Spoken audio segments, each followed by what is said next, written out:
to say that we are officially going to start. We shall not wait for all the tables to fill up because the morning downpour has been terrible and I'm certain the jam is tight. But then again, we cannot do a disservice to people who are already here. And since our heads, captains of the industry are here with us, we can kick off. My name is Lambert, and I'm happy and humbled to be your director of programs this morning. And my call is going to be simple. We are going to try to be as brief as possible because when I look at the program, we are already within other people's time. And then also, like we all know, we are still in an environment that is hit by the COVID-19 pandemic, so I will insist and request that we keep our distance. The good thing, the setup is okay. But let's make sure we mask up. Please keep your masks on. It's very important. And also, if you have sanitizers, please make sure you are up with them. COVID is real, and if you think it's not real, then you haven't been in the country. This morning, our program is going to be as brief, and I will not run through it, but I'll be guiding you on what is coming up next. We are here today to launch the new Uganda Institute of Banking and Financial Services membership, and it is coming on a day whereby we have also been ramping up the Know Your Money campaign, and I believe we have all been a part of it. We have had so many discussions and dialogue on how to remind ourselves on how to use our money and understand our money better. We want to thank you for being very good partners and very good participants. We have to continue with this. Right about now, allow me to invite our CEO to come and give us her opening remarks and let the dialogue open up. A round of applause for Ms. Goretti as she comes up to share with us. Thank you very much, Lambert. Good morning, ladies and gentlemen. I think I want to hear more claps. When it's very cold like this, you need all the warmth, and especially when you have been running a big marathon. To the protocols, our guest of honor, the board chair of the Uganda Institute of Banking and Financial Services, represented by Mr. Wilbrod Owuor, who is also the executive director of the Uganda Bankers Association, our international and regional partners, and I know that we have got the Alliance of African Institutes of Banking. I know that we have got the Institute of Banking of Kenya, the Kenya Institute of Banking, the Tanzania Institute of Banking. Thank you very much for joining us today. I know that you're online. Our strategic partners for the Banking and Financial Services Awareness Month, starting with the Bank of Uganda, on whose foundation in terms of financial literacy that we run, the Uganda Bankers Association, who had all the members that actually supported this campaign, FSDU Uganda, Financial Sector Deepening Uganda, who helped us a great deal when it came to things to do with digital financial literacy. FITSPA also helps us a lot at the Digital Financial Literacy Summit. The Insurance Association of Uganda, Summit Consulting, our sponsors, led by the Platinum sponsor, Bank of Africa, and Gold sponsor, Absa Bank, who is here with us, Mr. Mumba, our Gold sponsors, our Bronze sponsors, and our speakers, and they are represented here by Madame Jane Nakato. The members of the media who are here today, we have heads of marketing, we have heads of HR, we've got the Senate, staff and management of the Institute of Banking and Financial Services. Once again, good morning. I want to thank God. I want to start by thanking God for having us here today the way we are. And I want to commit us in his hands, even as we are. Interesting, isn't it? Thank you for making this possible. You've made it possible by supporting us all the way. You've made it possible by financing this. You've made it possible by participating. My apologies, I didn't remember to mention, we had some constant participants in the webinars. Madame Jemima Semakade, very accomplished. She was from there from the very first day to the last. Thank you, thank you, thank you. You've embraced the month.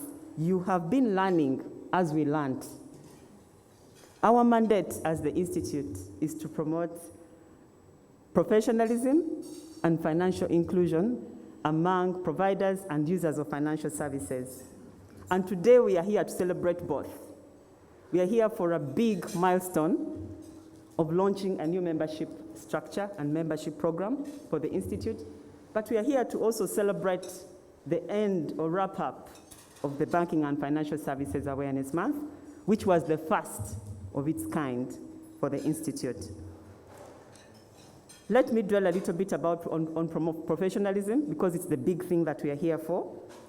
We know what professionalism is and what it brings. It brings pride, it brings satisfaction, it brings value to you as a person, as you bring value to the table.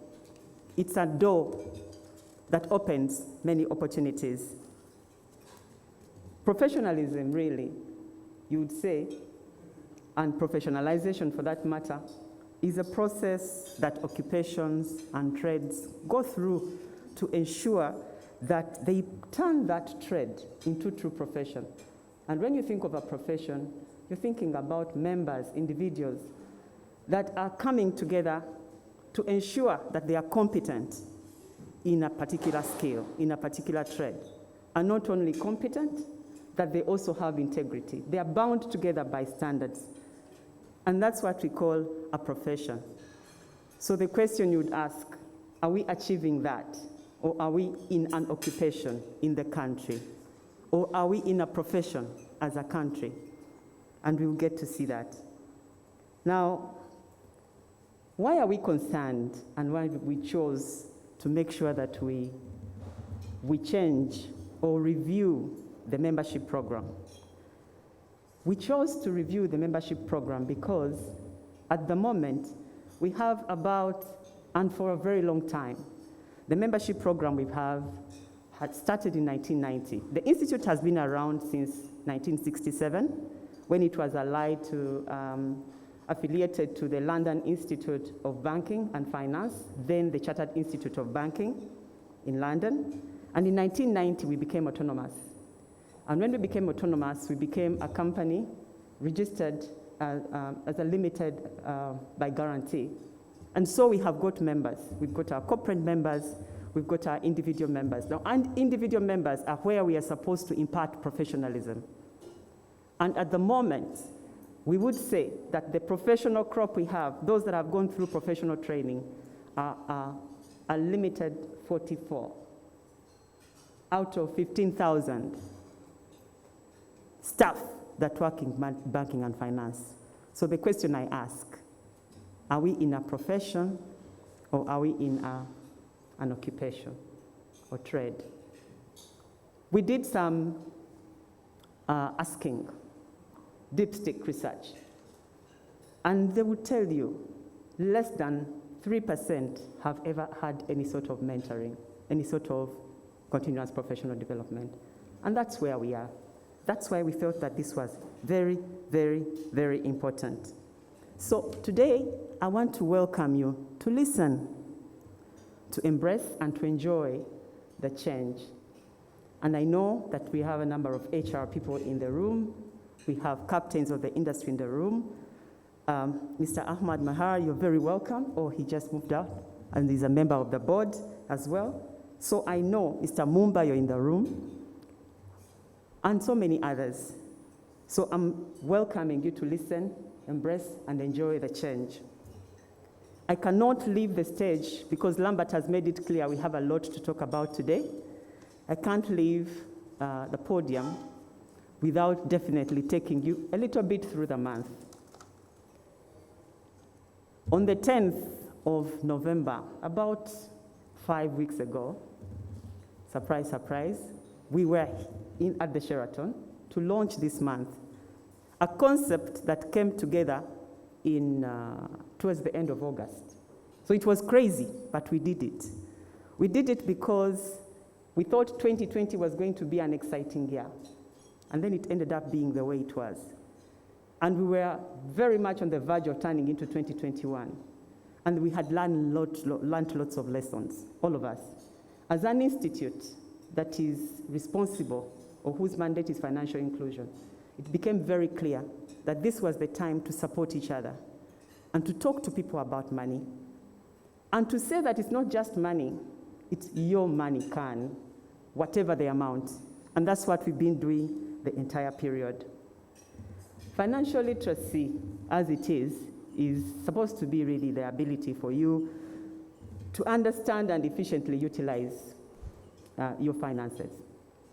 On the other hand, financial inclusion, our mandate is really about making sure that finances are accessible and are affordable. But increasingly, it has been noted that even when you make financial services accessible, it doesn't mean that people will use them because they don't have the money. Even if you make it affordable, yes, some people will have it for a moment and they won't have it the next moment. And actually, the month taught us a lot, that this applies to the elite, the educated and non-educated, to the poor and to the rich. As some of you must have noted when we were going through the whole entire process. It does not discriminate. The lack of financial literacy does not discriminate. It's just like COVID, it's like HIV. And on the other hand, personal finance is now where you're now looking at somebody who is able to manage their resources. And so it would imply that before you talk about financial inclusion, before you talk about financial literacy, or even as you talk about financial literacy, very important is personal financial management. And that's what we did. We based the month on personal financial management. We learned many things, and I know that one of us is going to come and wrap it up nicer for you. But a few things, tips. We learned about financial goals. And it will surprise you how many people do business strategies for their companies, even heads of businesses that go and do beautiful business plans for their companies they work for, and they don't have financial goals for themselves, let alone understand what that would be. We heard about all that. We heard about spending plans. A lot of the time people were talking about budgets, but somebody simplified and said, a spending plan. Start with a spending plan. We heard about the fact that we need to save every time we earn. And we heard about the fact that we were reminded that insurance, for that matter, you stand to benefit thousands more than you actually spend on it. And also we learned how to make a decision or to choose whether to live to work or work to live. In the sense that when you choose to live to work, then you're going to work till 99. Whenever you go. And yet when you choose to work to live, you're going to work until such a time when you're still able to live without working.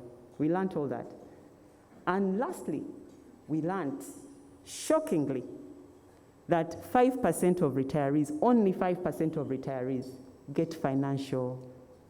become financially independent. That was painful. Now, because financial management, and as we went along, it became very clear that personal financial management is not a thing, it's not something you learn. Actually, it's a behavior. So it became very clear that even when you choose to tell people save, there is the big issue of behavior. And therefore, it's not a one-time campaign. It is a sustained campaign. The way you talk about HIV, and I like to refer to that, it's a sustained campaign. And we want to thank Mad McCann that came up with that beautiful Your Money Can campaign, which we believe even as we wrap up is going to continue. It's causing conversations in your mind, at your home, at the workplace. Now, our speakers, we really thank you for all that we learned. We thank you, thank you, thank you.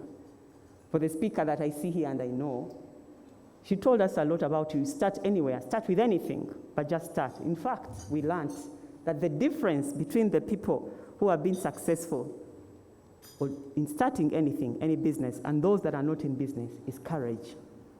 She made it clear. They are not special. They are courageous, and you may not be courageous. Thank you very much for all the lessons. I want, once again, to thank our strategic partners. Thank you very much. I mentioned each and every one of you. To the members that supported us, that financed this, to make sure it happens, Bank of Africa, KCB Bank, Absa Bank, Equity Bank, EcoBank, EFC, BRAC Uganda, Stanbic Bank, Housing Finance Bank, Pride Microfinance, Yuga Ford Microfinance, Finca Uganda, Bank of Baroda, Opportunity Bank, Bank of India, Nation Media Group, and so many others. We want to really thank you very much. Friends, with those very few words, I want to welcome you again. Hope that you can learn. We want to say that we also we felt it necessary to anchor the campaign on a portal. It's not going to run away. www.yourmoneycan.or.ug is there to stay. And we know that with our partners, we've agreed. The National Insurance Association has been an amazing partner and a strategic partner. And we have agreed that this is going to continue until it can't continue anymore. That's for generations. So we've also decided that we shall make that portal active, add new information as it comes, and we want to ask you to send your testimonies, your views, your everything onto that campaign. Let's learn together. Friends, thank you very much, and I welcome you to the rest of the meeting.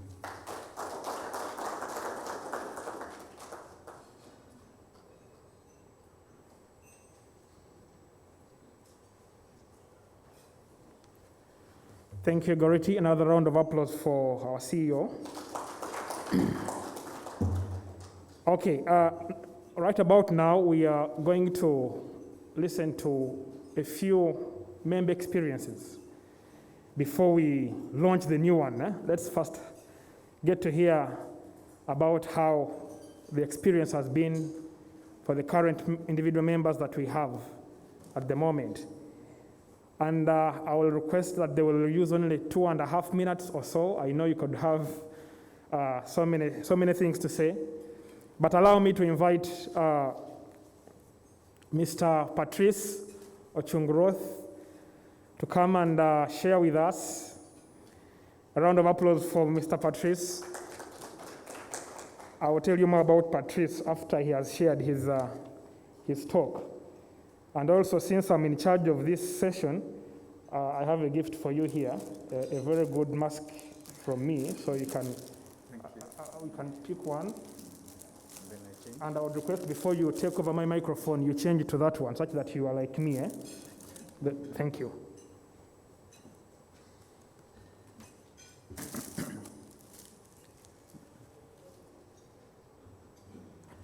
Yeah, thank you so much, Masters of Ceremonies.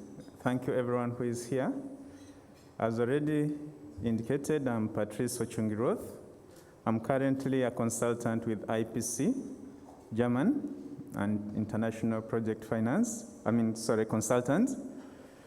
I have been a tutor with the Institute of Banking and Financial Services since 2009. I would say the Institute is the one that ushered me into the world of consultancy.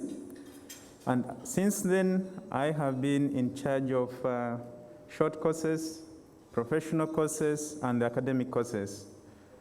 And I must say, I'm happy to be amongst those who ushered in the Certified Credit Management course from inception up to the end, delivering the whole suite of the training materials that we have at the Institute.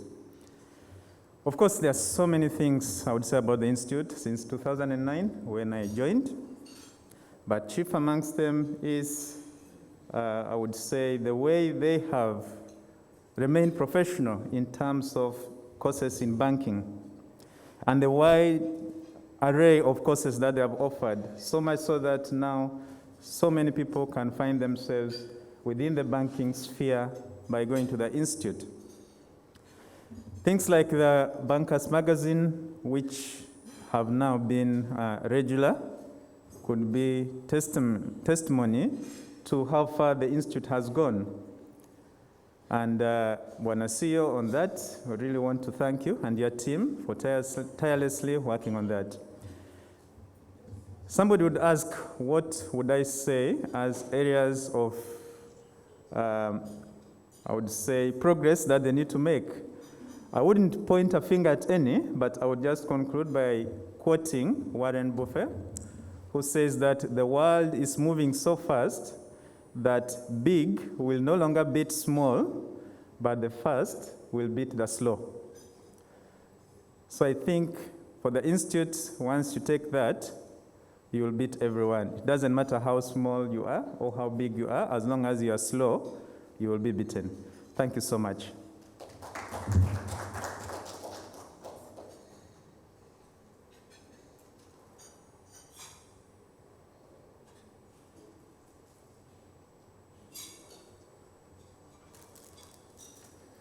Thank you very much, Patrice. A round of applause again for Patrice.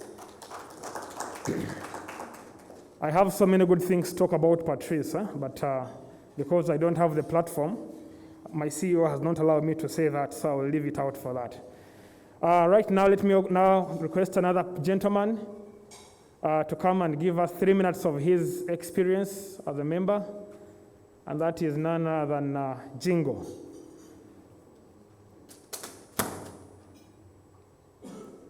Jingo, you don't have funds, I think, in this room, but I will. Thank you. Thank you so much, Director of Programs. Good morning, ladies and gentlemen. My name is Roland Jingo, an associate trainer of the Institute of Banking and Financial Services, and also a practicing accountant with Jingo and Partners. I was a student of the Institute in 2000, and we're enjoying the membership. And I've continued enjoying it up to today. From student member, I became an ordinary member, then became an associate member. And we've been getting magazines physically previously. Now we get e-magazines. We have had lectures that have enhanced us a lot.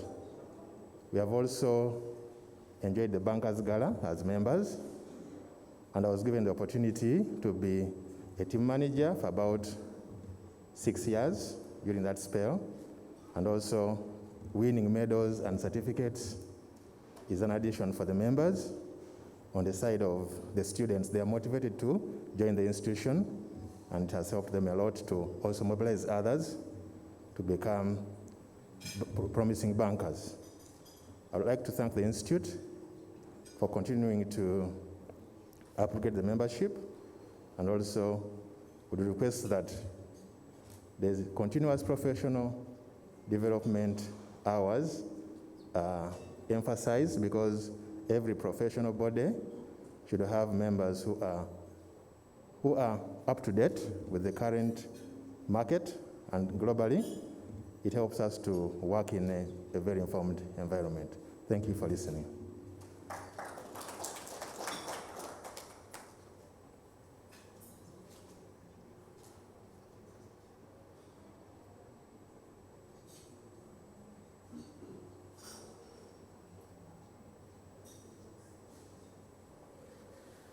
Thank you, Jingo. Please, let's give him another round of applause, such that he can realize that what he has told us is very important. Our last experience is from a gentleman who is in Cavalry right now. Is he ready? Is he there? Mr. Hero is not there, but as we get to him, we can now get to hear from our international partner from Nigeria. And let me request the team at the back to help us play that video.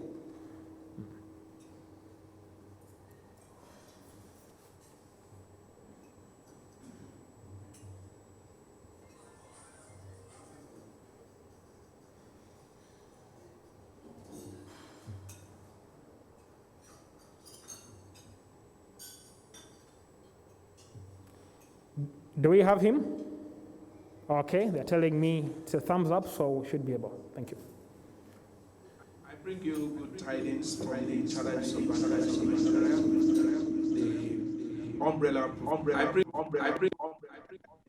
you good tidings from the Challenge of Bankers of Nigeria, the umbrella professional body for banking education in the country. About 57 years ago, this institution was established, and it has as its core values professionalism, integrity, innovation, and ethics. And I'm also happy to tell you that it's covered by an act of parliament that drives all its activities. Its membership base is about 145,000 people, and it's this membership category are in two models. We have the corporate members and we have individual members. For the corporate members, it comprises of all the banks in Nigeria, commercial banks, merchant banks, microfinance banks, and of course, the regulatory institutions, the Central Bank of Nigeria, the Nigerian Deposit Insurance Corporation, and all other sub-regulatory institutions that has to do with the financial system in relation to banking and finance in Nigeria. The individual members, on the other hand, are categorized into fellows, honorary fellows, associates, honorary senior members, student members, ordinary members, and of course, microfinance certified members. The responsibility of the Institute includes, among others, determining of the standard of knowledge and skills that's to be attained by persons seeking to become members of the banking profession. 2 is for it to conduct professional examinations leading to the award of certificates as may be prescribed by the Institute's Governing Council. And of course, most importantly, furtherance, maintenance, and observance of ethical standards in the banking profession. The Chartered Institute of Bankers of Nigeria is a member of the Alliance of African Institute of Bankers, which is a regional body with about 30 countries coming together. And currently, interestingly, I'm the chairman of that body. And I'm very happy to also say that Ugandan Institute of Banking and Financial Services is a formidable member of this particular body called AAIOB. The Chartered Institute of Bankers of Nigeria is a member of the Alliance of African Institute of Bankers, which is a regional body with about 30 countries coming together. And currently, interestingly, I'm the chairman of that body. And I'm very happy to also say that Ugandan Institute of Banking and Financial Services is a formidable member of this particular body called AAIOB. With a well-conceived and restructured institute like the Ugandan Institute of Banking and Financial Services, the practice of banking and finance will provide the needed capacity development and talent management that will boost this nation's economy and put a check to unethical practices and professional conduct in the center. By compulsion, let me state clearly, in the case of Nigeria, every employee of the banks in Nigeria must be registered as members of the institute. This is the only way we can checkmate the practices, the conduct, and the behavioral tendencies within the industry. Once again, I'd like to congratulate the Uganda Banking and Finance Institute, and of course, in AIOB, we look forward to a very formidable institute that is making waves. Thank you very much.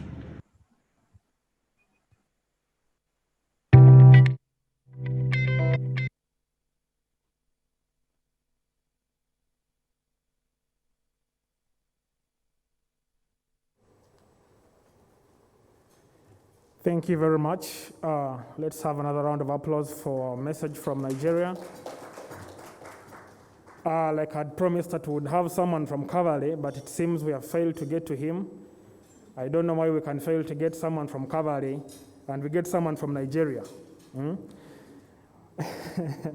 Mr. Wilfred is happy about that since he has some West African connections.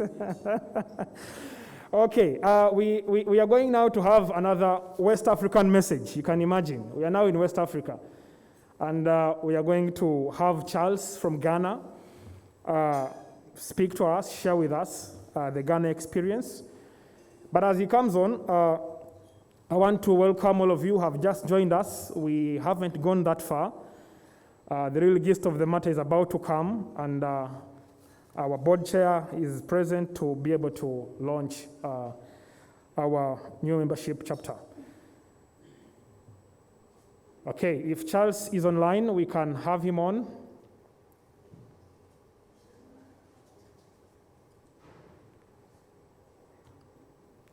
Can you hear me, Charles?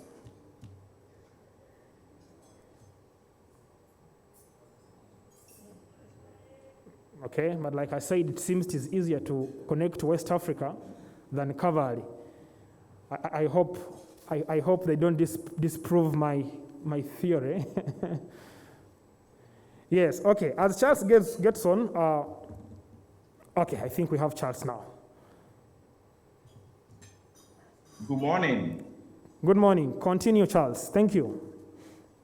Yes, good morning for having me. I'm excited this morning. As I look around the room, I'm not sure your gathering is in Uganda. You all look very much Ghanaian to me, both the people and the setting. I'm delighted to be with you. In Goretti's opening remarks, she posed a question whether we are in a profession, and I would say yes. We are in a profession because the industry, financial services that we are in, really needs that. And it's a profession because you go through a certain set of specialized training to acquire knowledge and skill. And then in a profession, you also work to a certain code of conduct. And then also you go through a continuing education program throughout your career. So this is what really makes a body of professionals to say that, yes, they are in a profession. It is also important for employers in the financial services sector to work with professionals, because then they are assured of quality of the output. And then also the staff are also held to a certain standard in the code of ethics and business conduct, which gives some comfort to employers that their staff would work in a manner that addresses all concerns. So quality of work is assured. Then also the customers, the public. You know, as the world goes through all the changes, we see that customers want somebody they can hold accountable. if something goes wrong. It may be seen negatively, but in a sense, what they are really trying to say is that they want quality of service. And you can also, get all these things when the people who are working answer to a code and have been specifically trained and continue to retool, rescaling and upscaling. And you only get that through a profession. And the Chartered Institute of Bankers in Ghana has fulfilled that in Ghana. And from what I have heard so far this morning, and I've also read on your institute, you are doing that. So I would really encourage, the industry in Uganda to support your institute. We have a vibrant professional body here. Members of the institute make up roughly about 25%. I think a little over 25% of the workforce in industry. We continue to strive on. We are learning all the time. Let me say that even though our institute is much older and we've had lots of impact, we also continue to learn from our sister institutes, including the Ugandan Institute of Banking and Finance.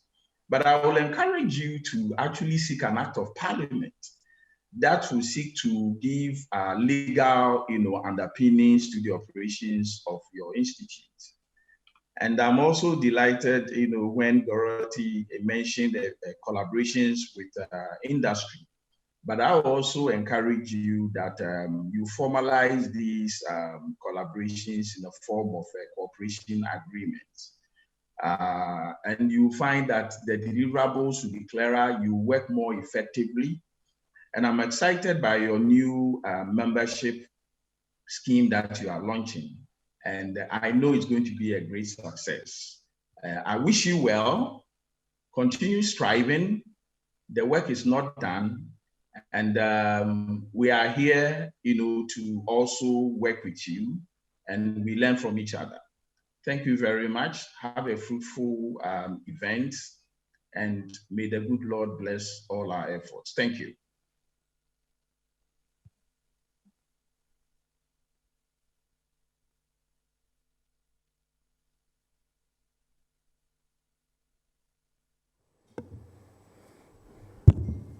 Thank you, Charles. Thank you very much. And we are happy you joined us this morning.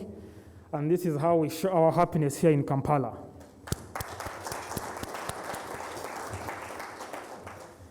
Thank you very much. To bring us to speed, because time is not our best ally, allow me to welcome back Goretti to come and do what she does best.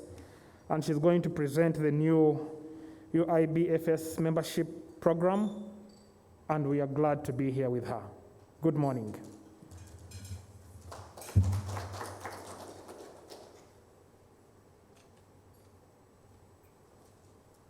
Thank you very much, Lambert. I want to start by thanking my chair, David Oluse, for those wonderful remarks, and my brother Charles for those wonderful remarks, and I think we are inspired to move even better. So now I would like to talk through this very quickly. Unfortunately, today is all serious, but I want to implore you to enjoy the seriousness, as it were, because we are trying to get to becoming a true profession. So can we have it up? And I hope I can see it.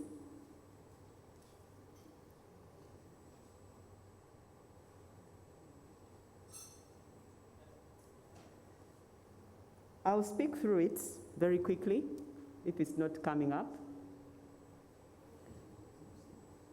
I mentioned from the very beginning what we are about, what our mandate is. And in there is the big docket of professionalism. And the objectives have been spoken to. Not very different: training, certification, standards, holding people accountable, running a code of conduct. It's all in there, but it's really to see that we have a vibrant profession in banking and finance, an accountable profession. That's what we are there for in terms of objectives. Now, as I mentioned initially, we were affiliated to the Chartered Institute of Banking in London, and in 1990, we became autonomous. So since 1990, we have had one membership program. The membership program we have had is made up of students. Those are people who come to the Institute to learn, and it could be any program. Then we have what we call ordinary members. These are members that have an interest in the Institute or have simply finished study and would like to continue to be members of the Institute. The next level that we have are the associates.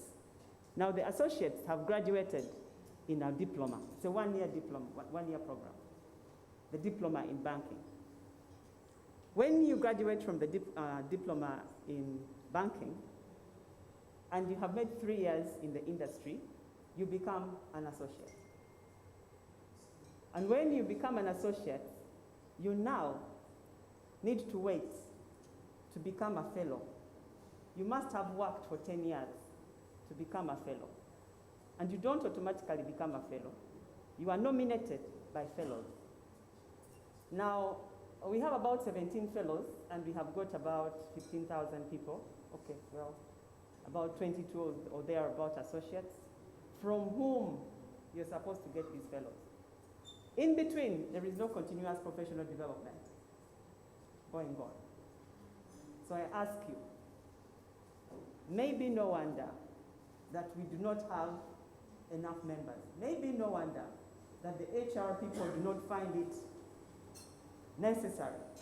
Because in any case, if you've got 44 out of 15,000, what is that? If somebody has got to wait for 7 years before they can become a fellow, nominated and handpicked by another fellow, is that it doesn't motivate movement. It doesn't motivate belonging.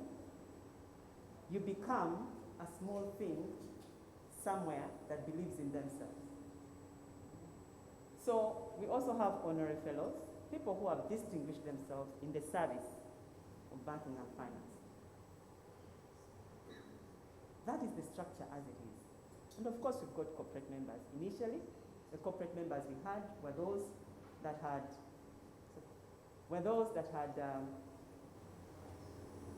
that were regulated by the Bank of Uganda in Tier 1, Tier 2, those commercial banks, credit institutions, MDIs.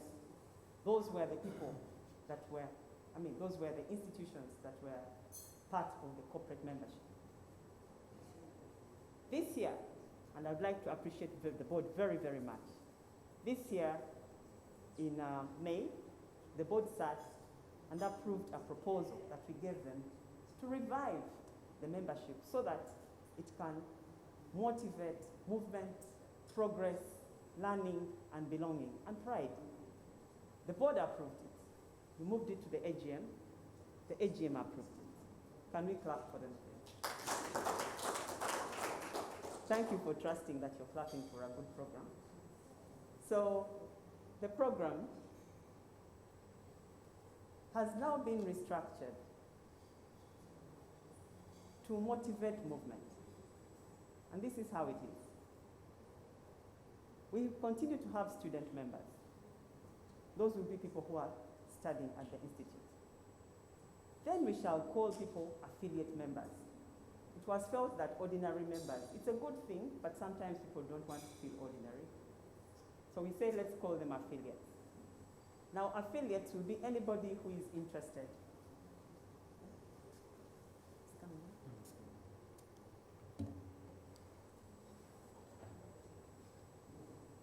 So affiliates will be the equivalent of the ordinary member. Somebody who has probably finished studying at the institute, somebody who is working in banking, but doesn't yet feel they should be starting on a real professional journey. Charles mentioned specialized training. So before you get into specialized training, you can be an affiliate. But there is a catch. As an affiliate, you will still go through a basic banking course, which is online.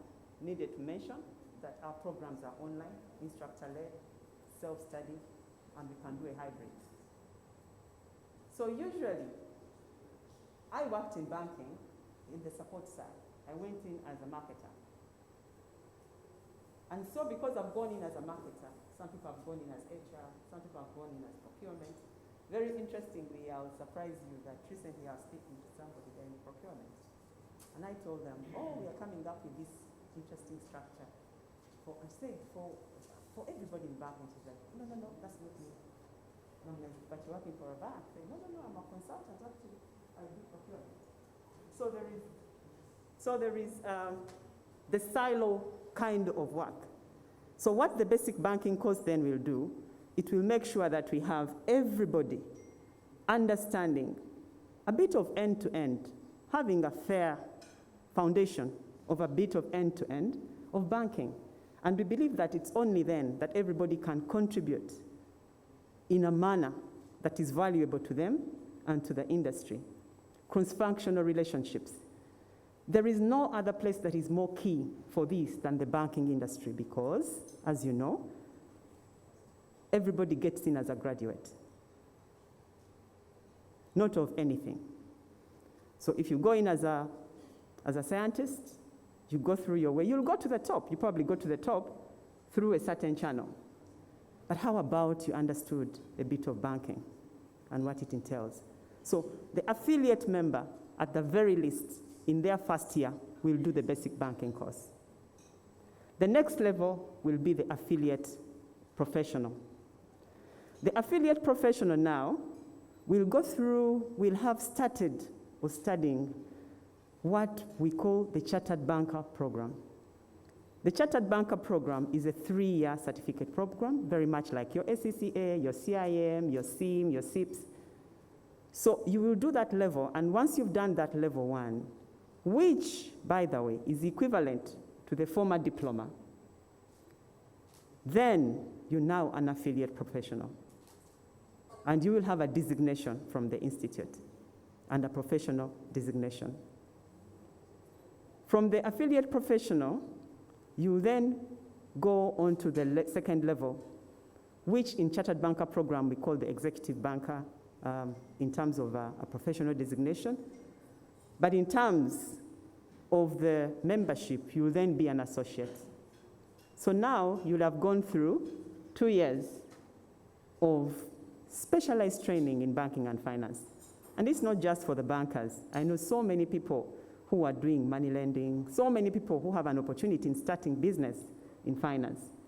So there's no better place, or innovations in finance. There's no better place. I know that FinTech, so FITSPA, has come to us and they say, we don't understand banking or finance, neither do you understand FinTech. So there is no better opportunity to understand and merge both to create better value than through the Chartered Banker Program. And we are discussing with them to ensure that every module, because it's about application, every module has got an element of that merges the two. So we now have an associate at level 2. Level 3, when you've done your level 3 now, and this is a strategic level, we imagine that level 1 is entry, level 2 is mid-level, level 3 is your strategic level. You now become a member. You are a full member of the institute. And that's quite common. At this level, you are on EXCO, you're probably senior management, and that's where you are, a member of the institute. Between the affiliate professional, bear with me, and the associate is a certificated member. You will ask why? There are many people who have their masters already, masters in anything. There are people with SCCA. There are people with CIM, with those professional programs. They've been in banking. But they are not necessarily affiliates or affiliate professionals. So in there we recognize, and then you become a certificated professional. Now as a certificated professional, you've got a certificate in a profession. But we recognize that effort. And you can decide whether to pick up some of the modules from below or even progress to go higher. So from the membership, a member, you now become a fellow. So as a fellow, at that point as a fellow, you are really distinguished, we could say, in the practice, but also you are learning strategic modules. We do understand and appreciate that we have CEOs in the room, we have EXCO members, we have people who've worked so long in banking. And there is an option, therefore, to do an accelerated. Instead of doing a year at this level, you can do a 12-week accelerated program that will give you the Chartered Banker by Experience certificate. And that gives you, then, as a member, an opportunity to become a fellow. We shall continue to have our honorary members, honorary fellows, for the work that they've done in the industry or for the industry. Now, for all these, this is where I'll need help. For all these, we are going to run a continuous professional development program. As an affiliate, you will need 20 CPDs. Affiliate professional, 25 CPDs. And then 30, 35. They'll be moving up. What does this mean? It means that you do not just be a member and sit back. No. We are going to have programs, and which programs we shall tier. For instance, if it's risk management, whatever it is, we know that an entry-level person will need to learn something different in the same subject. Mid-level will have something different, EXCO will have something different. And we are going to do that. We have worked with the different UBA work streams. So we are developing, we have already developed in credit, in Treasury, thank you very much. The head of Treasury committee is here.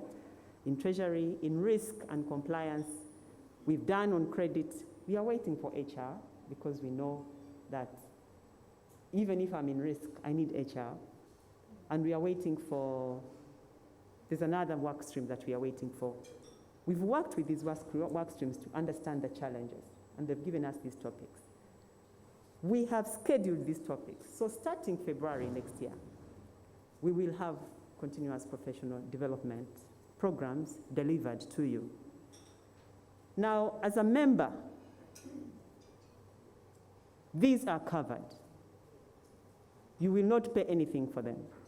As a non-member, you will pay 35,000 shillings for each to participate. And we're going to have about, because for each work stream we shall have something happening every month and at the different levels. So there's going to be plenty. As a member, if your 10 are done, you will have a subsidized fee that you can pay to get access to the others. And they're going to be recorded, so you can go online and find them and utilize them. That's the Continuous Professional Development Program. Now, of course, we have, on top of that, several opportunities.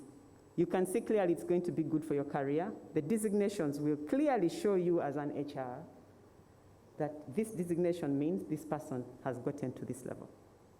So it should be able to guide the industry. One of the things and I'm surprised they didn't say it, one of the challenges our members kept on saying is we are not recognized. The industry doesn't know us. But now you will know them. You will know them by their knowledge, you will know them by their deeds, because we also have a code of conduct that everybody will be held accountable to. Part of the CPDs will do is that minimum 5 will be in ethics and integrity. And so even as you do those 10 programs, you know that surely we have ethics and integrity. And it would be a standard across the industry if the industry embraced it. Then we have other benefits which have been talked about, the sports gala that we have, the communities. We are now in an era of IT.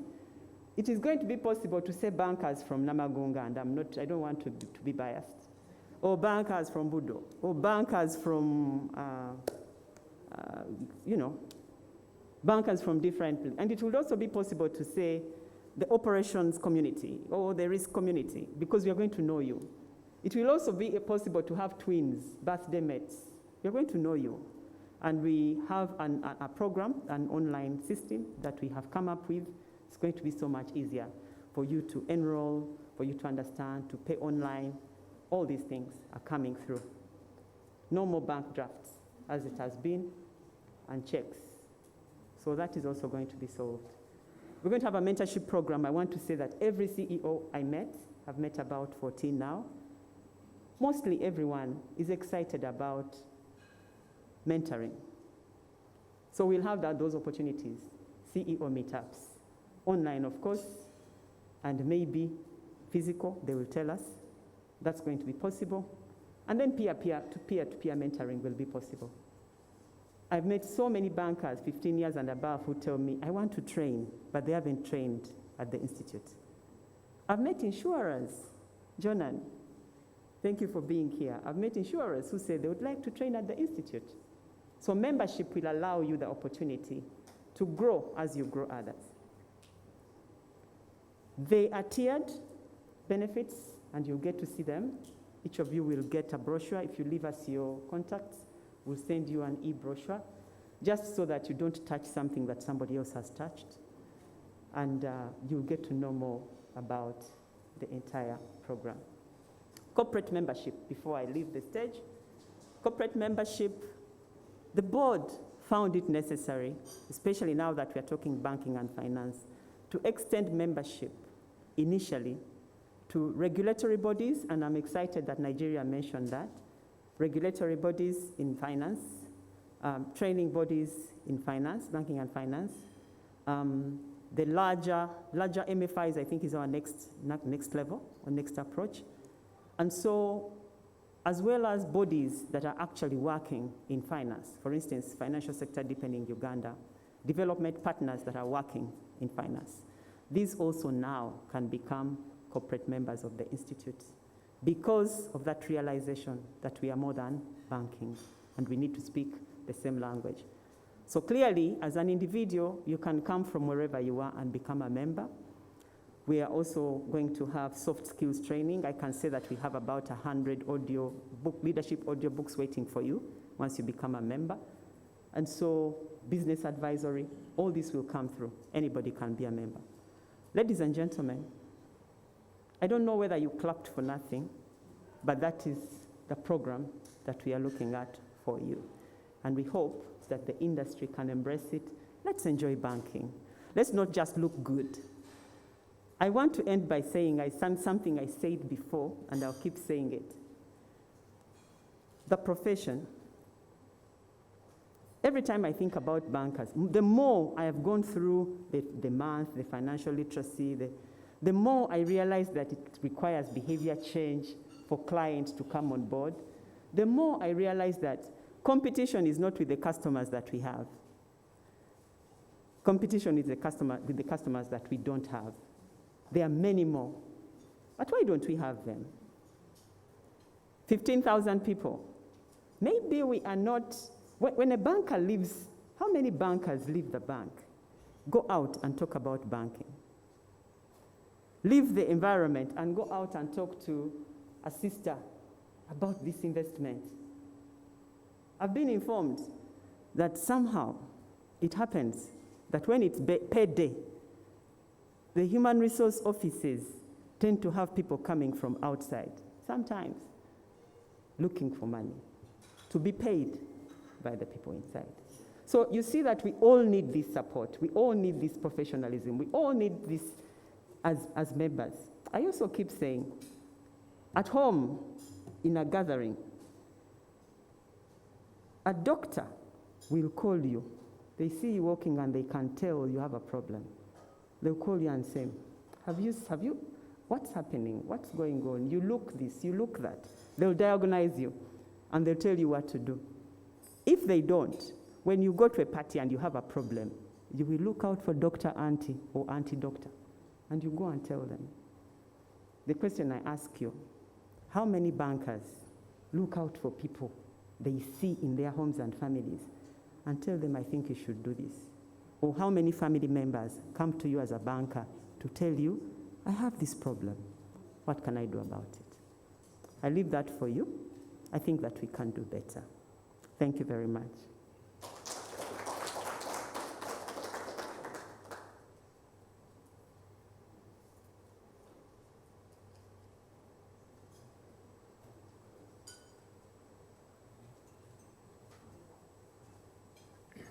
Thank you very much, Goretti, for the presentation. And in case there are any questions that may be asked, we can have 2 questions or 3 in case you need something to clarify on this presentation. Let me do it very quick.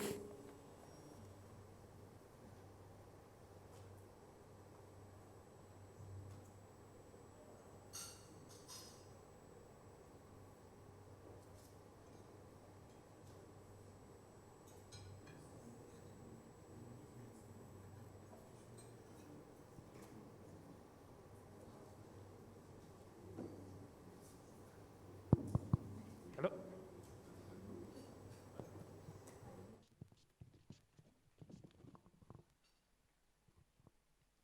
Thank you very much. Am I being heard?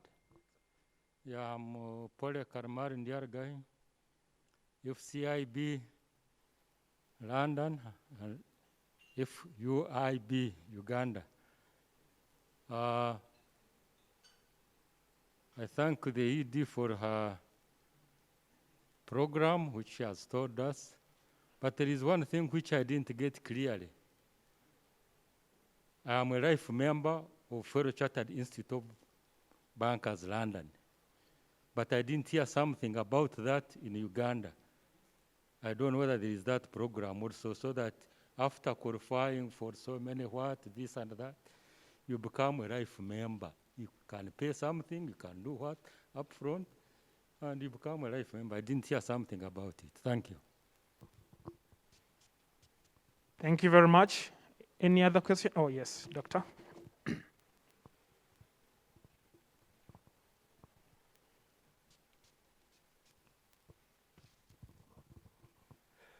Thank you. Thank you, CEO, for the wonderful work that you are doing at the Institute. And thank you, members. My question is, I'm called Gasta Kainja. I work with Bank of Uganda. My question is, we've been having ordinary members, associate members, and fellows. You are introducing different categories with the different nomenclature. Will these people just transit into the new classifications, or they will be subjected to some exams before they fit into those other new categories? I thank you. Any other? Okay, let me take one at the back and then final one at the front. Thank you. Roland Jingo is my name. I'm also privileged to be a member of another body, SCCA. And I was just trying to make a comparison between the membership laid out and the other membership. For SCCA, a student member is one who is currently studying at all levels.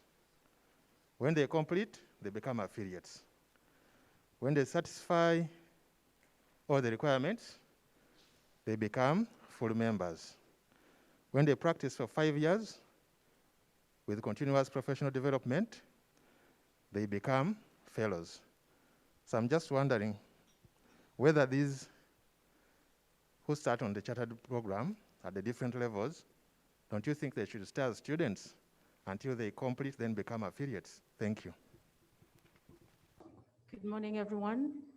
I'd like to thank the Institute for a wonderful job, and I'm extremely excited about this program. My name is Jacqueline Ayuru Lutaya.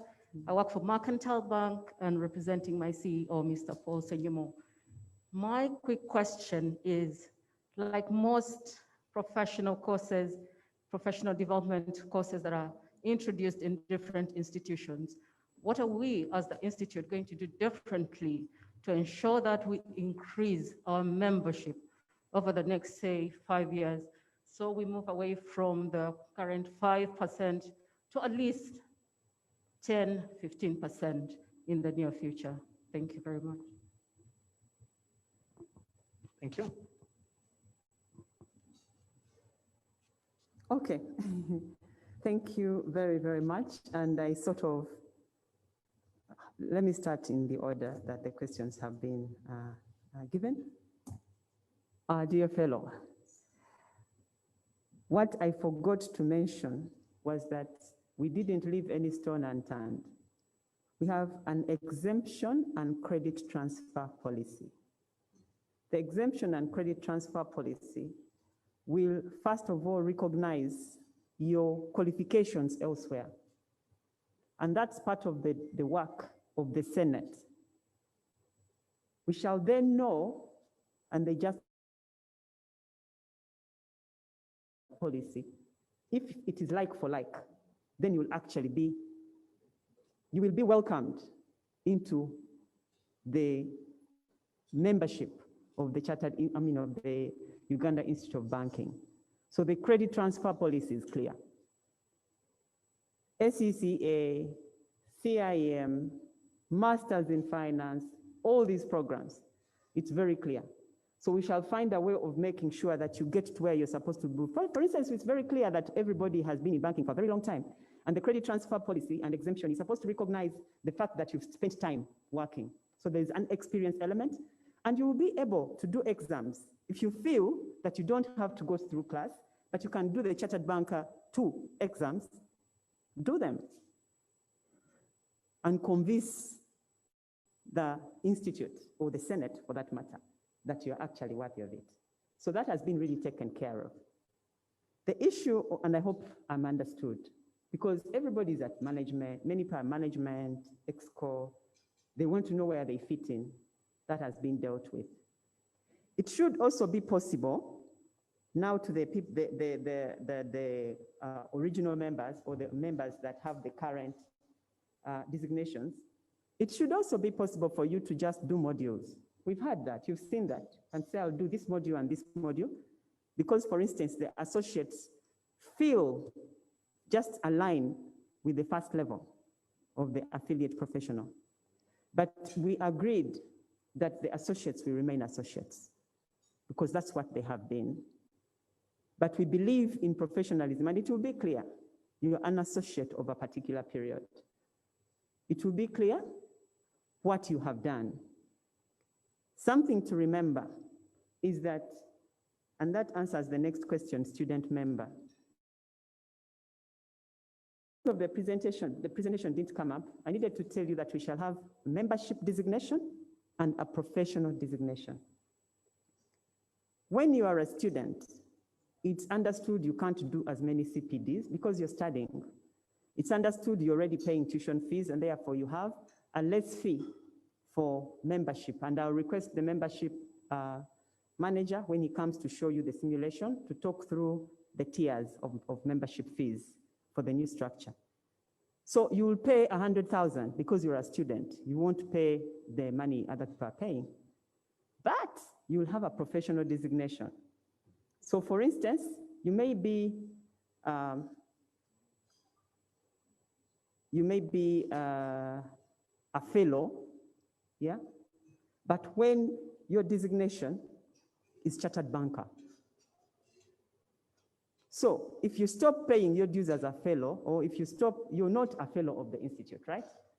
The membership is different. You may not even be required, if you're not a member, to do the CPDs, because you're not a member. But you will remain with your professional designation. They'll know that you did the Chartered Banker program. So those two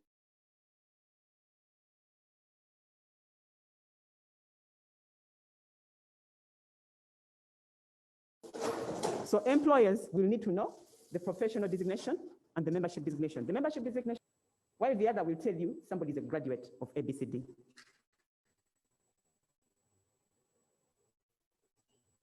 growing, very interesting. Again, there's likely to be a bit of inertia, but here is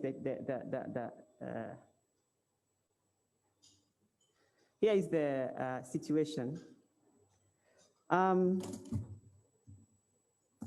The Chartered Banker Program, luckily, has been accredited by National Council for Higher Education as equivalent to a degree program. Now, every time, if you are a graduate and you've done tourism and you go into banking, you've got to learn banking afresh and you've got to get experience.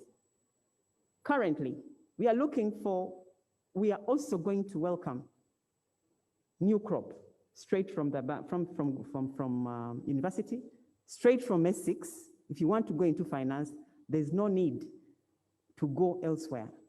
So we believe that we are going to bring in new crop into banking, and which crop will have both banking and fintech, because we want to try as much as possible to do that. On the other hand, we have 15,000 members out there. Our hope and belief is that they would like to enjoy banking more. They would like to add more value to themselves. They would like to consult. Oftentimes, it's only when you take a professional course that you can actually leave and even be able to stand on your own and consult. So what we are doing is to give you value. That's the first thing. I spoke to one CEO and they said, pull us, don't push us. So we are hoping we are pulling you by giving you value. Thank you very much. I think in the interest of time, so I would like... Oh, okay, my apologies. Life membership is going to be possible. We are all here, and the reason we've come is to make sure that we have all those things addressed. So let's promise that you can have life membership that you will pay for. And actually, when I spoke to Nigeria, I'm told they've got a number of senior members who are no longer in employment, who are no longer even consulting, but they pay, or they've paid, and they still participate. So yes, that will happen. Thank you.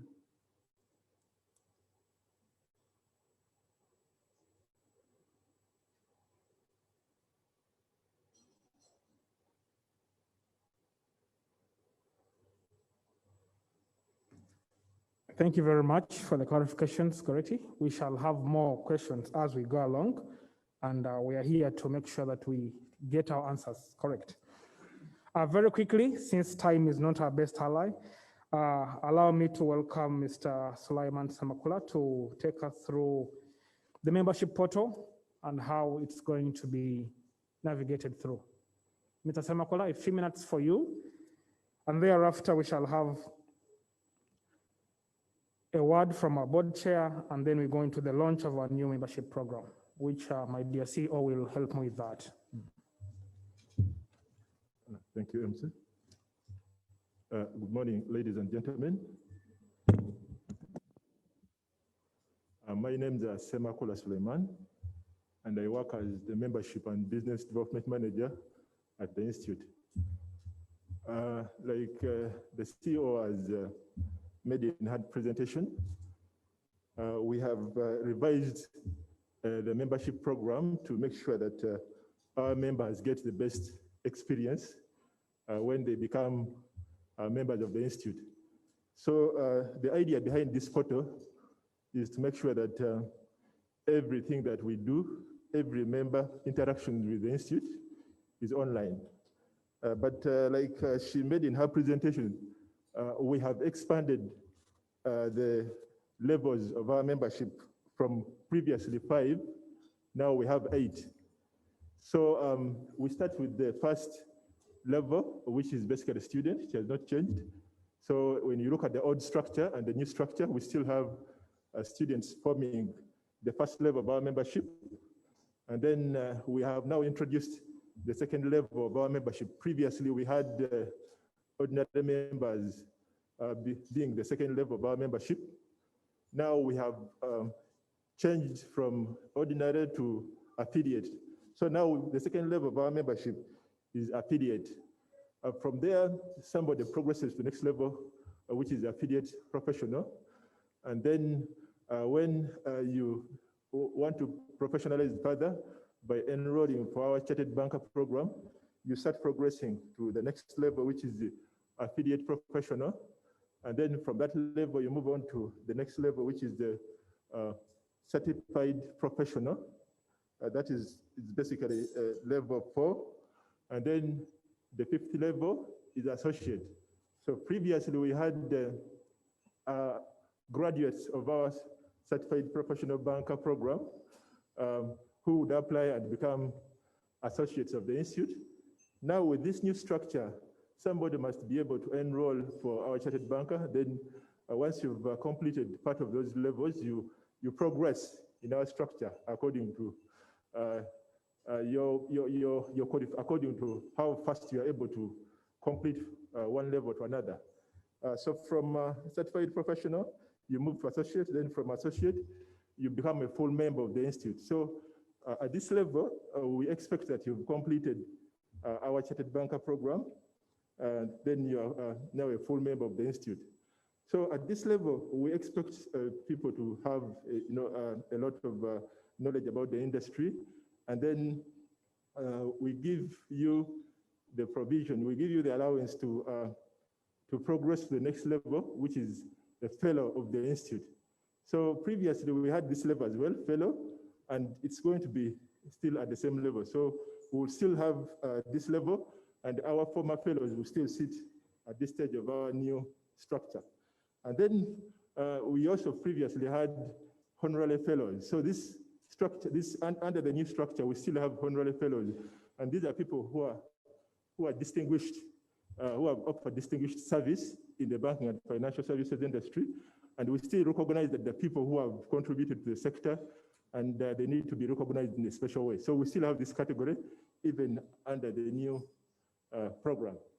So to take you briefly through our membership portal, as I've earlier on said, that it is meant to give the best membership experience to our members when they come to be a part of the institute. So the membership portal is www.uibfs.or.tig. So any of our members who wants to join the institute as a member, previously these processes have been more manual, but we've decided to give our members a new experience by making sure that all the interactions, all the registration are done online. So when you log into that portal, you're able to go straight into applying for the different categories that I've mentioned.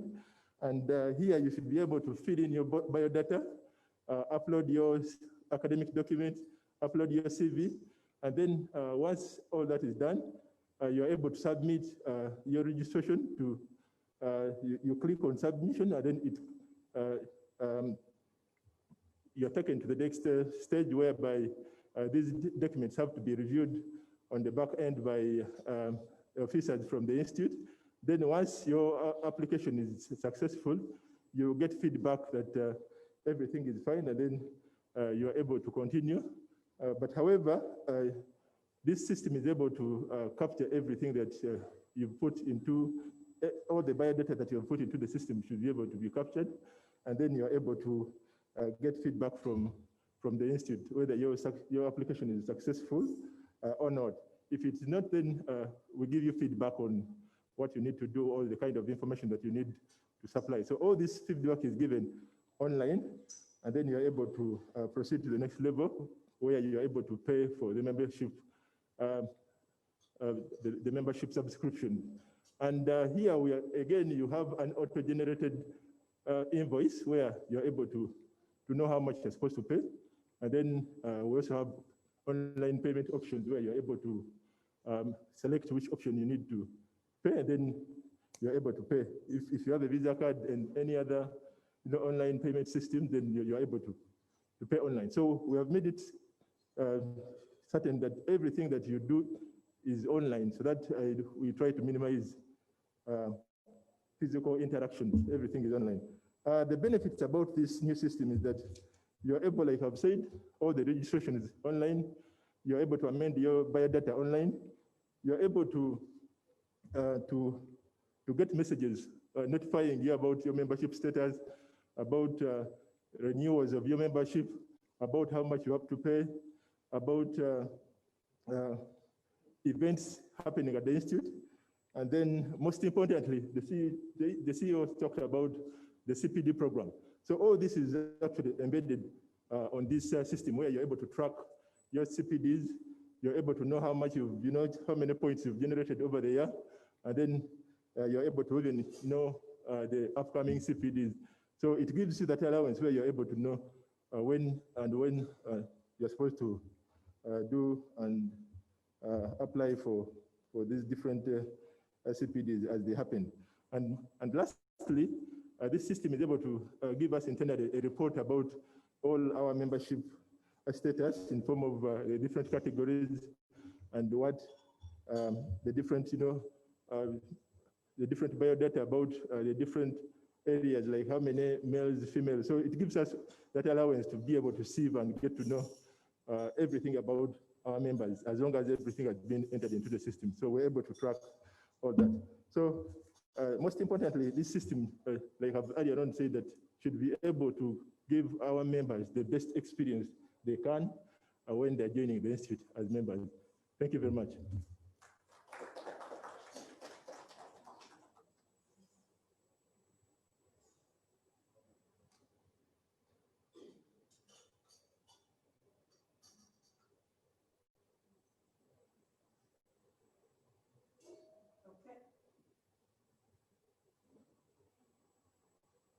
So this is the time, remaining bankers, this is the time to officially launch the new membership structure and program. And I'm going to request our guest of honor to come to the front. But I'll also request that you are escorted by the MDs present. Please do come, Mr. Mumba, Mr. Ahma, and the MDs present in the room, please come to the front. And we do this, led by the board chair.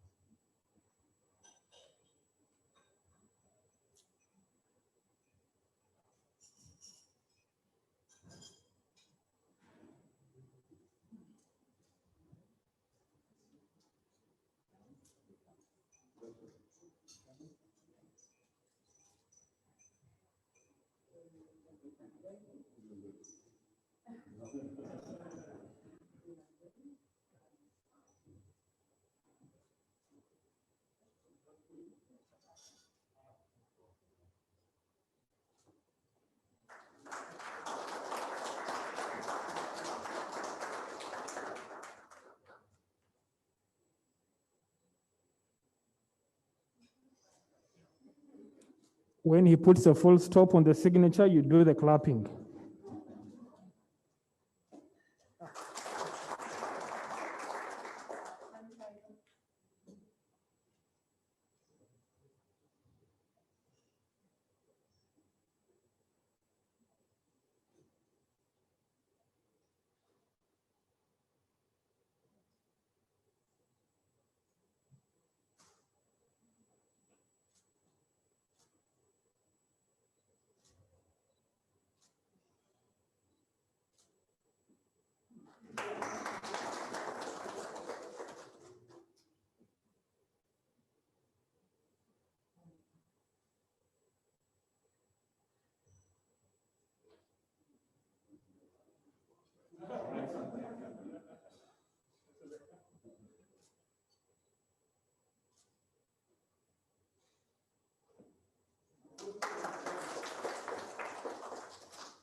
I'm fine.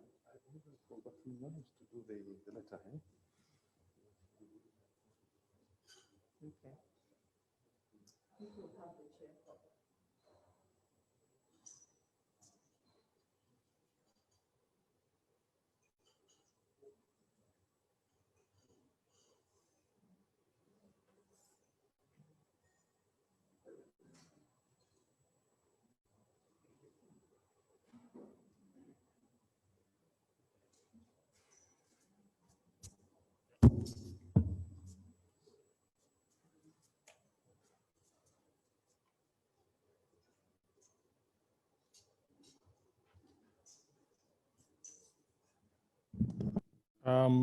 Thank you very much. Allow me to speak. You have sanitized this. Please allow me to speak without a mask. I believe I'm more than 2 meters. And this has been sanitized. Let me start with the protocols first. The chief executives present and representatives of the various supervised financial institutions. Mumba, you're very welcome. Ahmed, thank you for coming. Florence, I saw you sitting behind. Thank you very much for coming. Our various strategic partners, I think that Goretti went through that list very ably, together with the sponsors. Our online audience listening to us, including the wonderful gentlemen who spoke from Nigeria and Ghana. I remember them very well when I worked for United Bank for Africa. Staff, colleagues at the Institute, Goretti, yourself, the various members of the Institute present, the press who are partners, distinguished guests, ladies and gentlemen. Thank you for honoring our invitation. I am standing here on behalf of the chair of the board. The chairman of our board is Dr. Louis Kasekende, the immediate past deputy governor, Bank of Uganda, who is in Tanzania and couldn't be here this morning. I also speak on behalf of the other board members. Ahmed is here, but some of the other colleagues are engaged. As you know, it's end of year and a lot of engagements. I want to thank Polycarp. It's nice to see you after a long time. Polycarp spoke earlier on about life membership. Polycarp, many years back, even when I was a student, he was in Cooperative Bank, and they steered this country and the industry. Thank you so much for coming. Thank you very much.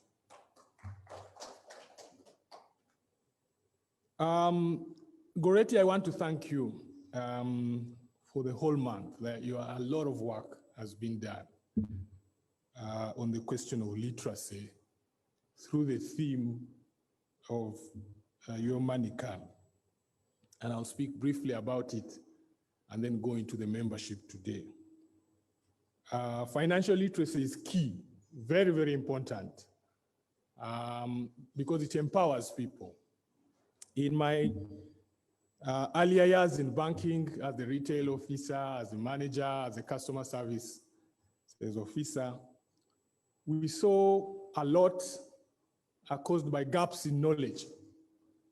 And I remember many years when we started the investment clubs, and we started in Kampala here. I was in DFCU then, and we went down to Owino. I think it's called St. Balikudembe Market now. And something as simple as the ladies who sell matoke, granuts, if you observe them for about 3 hours, anybody who passes with some pancakes, they say, give me some pancakes here. It's 50 shillings, 100, they eat that. Granuts. And so we said, look, do you know how much you spend by just speaking a little bit in the course of the day, in the course of 8 hours in a day?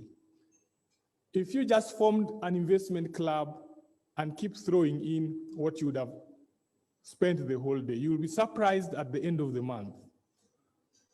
And When we introduced investment clubs, they formed their club and kept on dropping in whatever little they would get as they trade, which perhaps they would spend otherwise. And in 12 months, they had saved enough money to buy a truck and bring matoke for themselves from Western Uganda. So just the difference and the power of empowering people. I worked for Barclays then, now proudly ABSA, and we opened branches across this country. I think Barclays gave me the opportunity to travel to nearly every part of this country. I think it's only the district of Kisoro that I've not had opportunity, and I hope that only I will visit that place one of these days.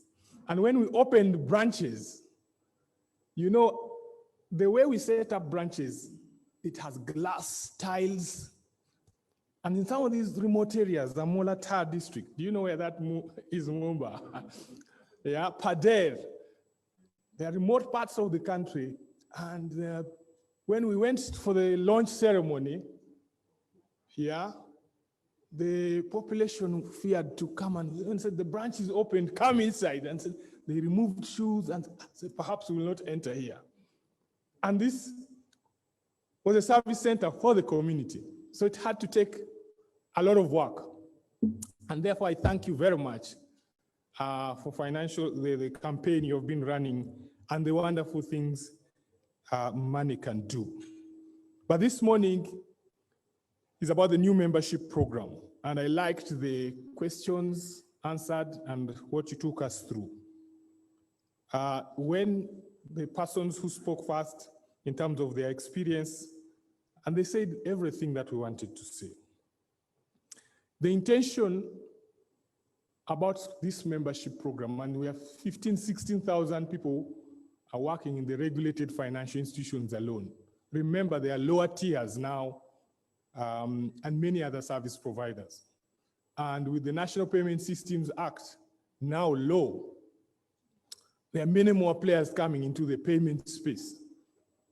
So the need for empowering people with knowledge, and even those who've gone through with refreshing and getting additional insights, because banking and the financial sector is changing rapidly, never like before. And therefore, constantly updating oneself is important. And therefore, advancing yourselves professionally is critical to learn, but also to appreciate challenges that are happening. We have very many people in the banking sector who suddenly have to supervise teams and may not have the experience of managing teams, especially managing young people. Again, I used to manage a sales force of nearly 1,000. And young guys would come in their jeans and you're telling them, go and see the HR of Total and sell them personal loans. And the guys in jeans, their hairstyles, which are, and so on and so forth. Today, there are ethical issues.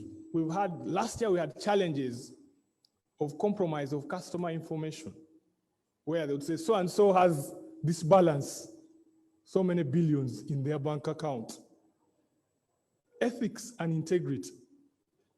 And yet, perhaps you may think that some of our biggest trade is money, but it is that confidentiality, the ability to protect data.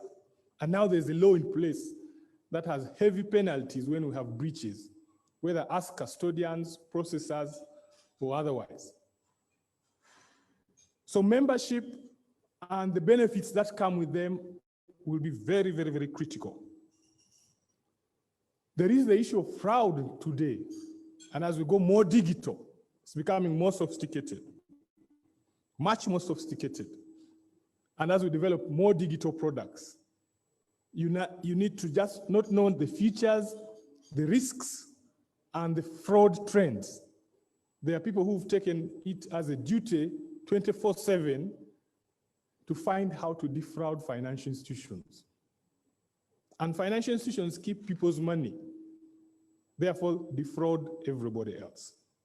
So it's important to keep abreast with these trends and empower yourselves, address challenges that come with them, and of course, empower yourself. Like Goretti said, staff of financial institutions, you represent the institution from wherever. They see you as the institution. And therefore, if you are not equipped, if you are not knowledgeable, if you are not refreshing, if you don't know the subject matters, the representation is not as good. But also it doesn't help both yourself and the community in which you went to serve. Of course, there is a lot of work for the institute itself, that it adds value and that value is felt and the offering is well appreciated. And I think in addition to what has been shared, as a board, we'll continue to add value and content in their various programs. But the institution is being repositioned. Goretti is a fairly new CEO for the institute. We concluded the recruitment early this year. And we are going to bring on board many more resource persons and affiliates. And we will tap onto the life members who bring in the wealth of experience, as well as international bodies to share experiences.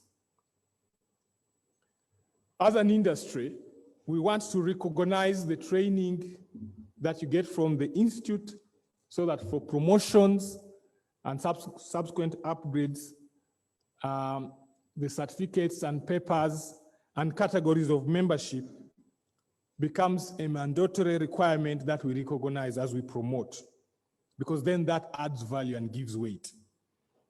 That's one of the ways in which then the membership categories carry value. And like the gentleman from West Africa said, if we embed this in our structures and make them formal, it becomes more important. So we are looking forward, because when you had Nigeria, Nigeria is a unique country. When he said 140,000 members, okay, we are about 16,000 or thereabout financial staff in the regulated institutions. But we haven't hardly touched that 16,000. And as graduates come, join the banking sector, they start working, and upskilling then can become a challenge. And as a result, sometimes we have suffered reputational challenges across the industry. And whenever the financial sector suffers reputational challenges, it is bad for the country. So we are looking forward. This particular launch is meant to speak to the membership, especially the individual category across the industry, that please become a member and be proud of it, and espouse the values and professionalism required of a banker. You know, these days, because the airwaves and social media is available 24/7 to everybody, everybody becomes an expert. Sometimes we faced crisis in the industry and there are comments thrown all over the place, and they are experts. That is the reality of today. But I think for those for whom this is intended, it is important that you are sufficiently grounded so that you can challenge falsehoods and put across what is good, what makes the sector stable, because the entire economy depends on the stability and strength of a financial system. And until you are yourself grounded, you can be swayed and mislead the economy. So Goretti, I want to thank you and your team for this work. This is just the beginning. A launch is the beginning. A launch is like an announcement.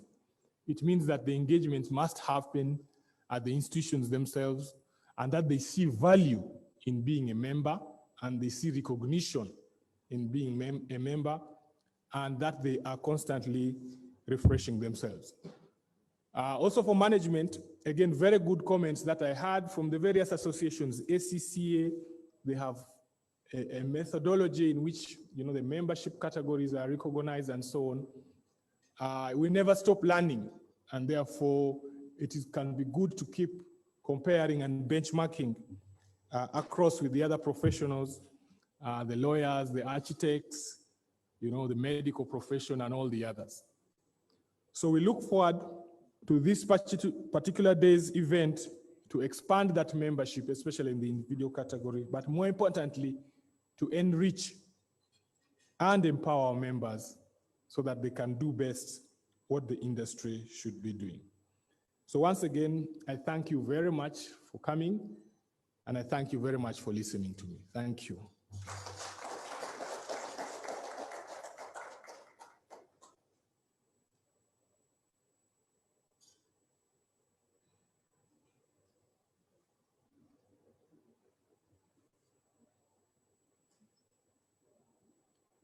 Thank you very much, our chief guest and our chairman, for those kind words and very informative. Another round of applause for our... Yes, I want to thank you for managing to stay with us until this time. In the next 15 to 20 minutes, we should be wrapping up everything. But before we do that, I have a few gifts to give away, and then also we have a beautiful cake there. So give us about those 10, 15 minutes such that we wrap up. But right now, allow me to invite a congratulatory message from our partners in Kenya, 2 minutes, and then Tanzania, 2 minutes. Those are the 4 or 5. Then we do our gift or award certificate ceremony. Thank you for bearing with us.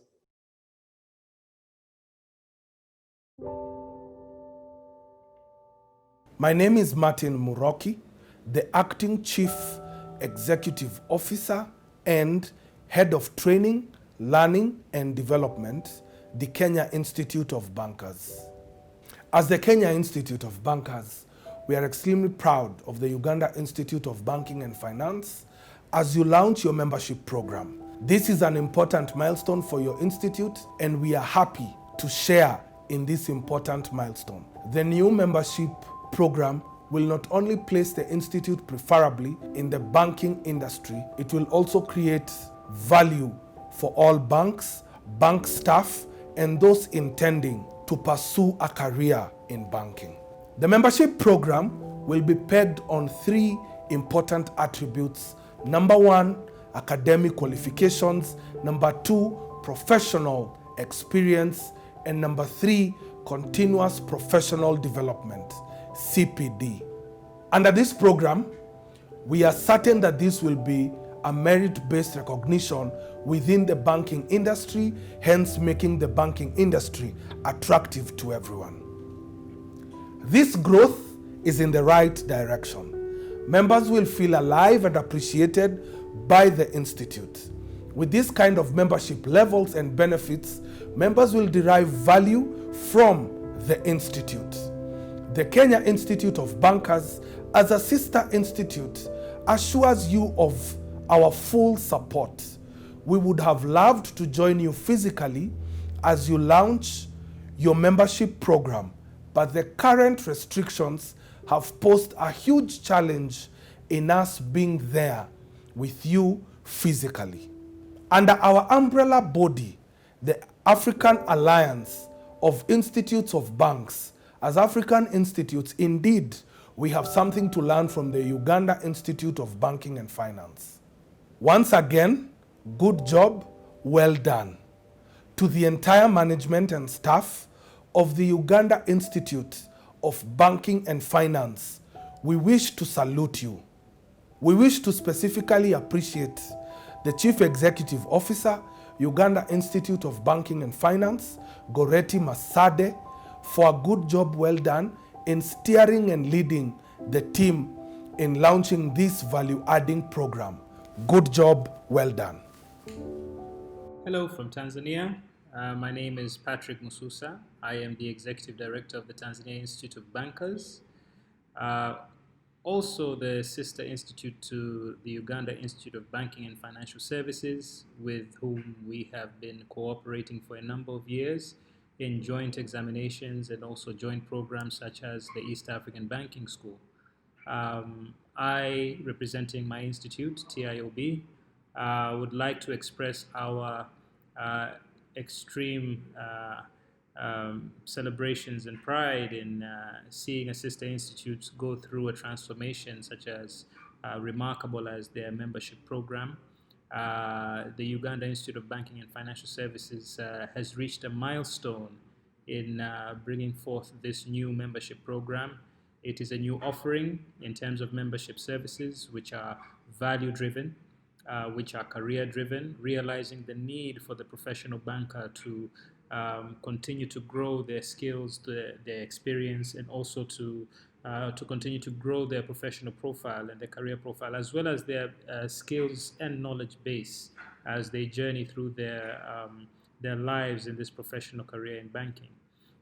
We recognize the Uganda Institute of Banking and Financial Services contributions in the region in terms of the content that they've been able to bring to the banking schools that we've done together. And we are very excited to see the talent that is going to be groomed from this new membership program. We congratulate you and we wish you all the best and every success in rolling out the new membership program. I want to thank them for being with us this morning. Now, to finalize with our certificates, let me request our CEO to kindly help me come and stand here. And then I will be calling out one by one. Don't worry, I will sanitize you after you have done the exercise. Okay, we're going to start with our strategic partners and platinum sponsors. And let me request Bank of Uganda, if you're here with us, to kindly come and enjoy this moment. Okay. You please clap for Bank of Uganda. You remember they are our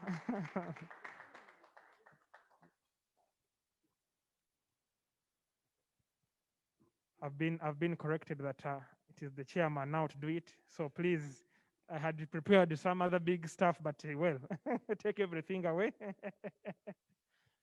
Okay.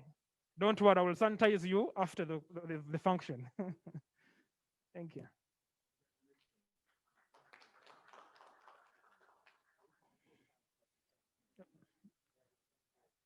Financial sector deepening Uganda.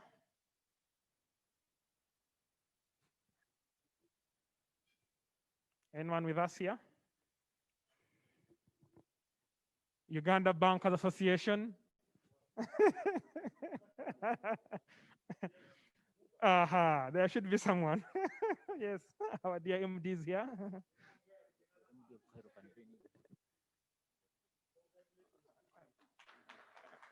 Thank you. Uganda Insurers Association. Thank you for being here. Those are your fans that are clapping.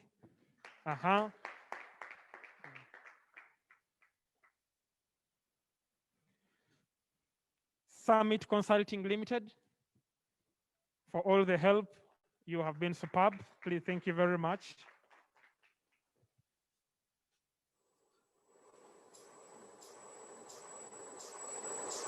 FITSPA, if you're here with us this morning, please come and join us.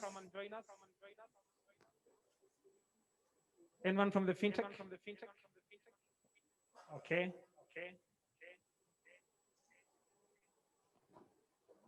Our platinum sponsor, Bank of Africa, Uganda. Okay. Very quickly, our other partners and sponsors, Ugaford Microfinance. Yes, they're still with us. Thank you for being with us.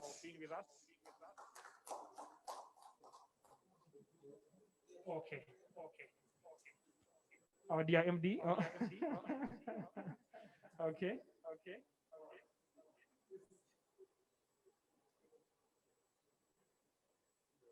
Thank you for joining us. This one, the next one goes to Absa Bank. Thank you for being here. Our team captain is with us. Thank you very much, sir.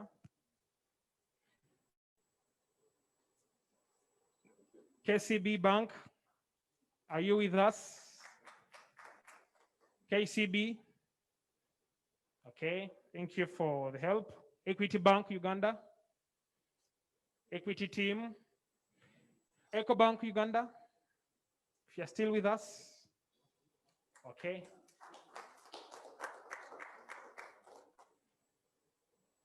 EFC, Uganda. EFC. Okay. Thank you for the support. Centenary Bank, Uganda Limited. Thank you very much. Mrs. Maweje is with us.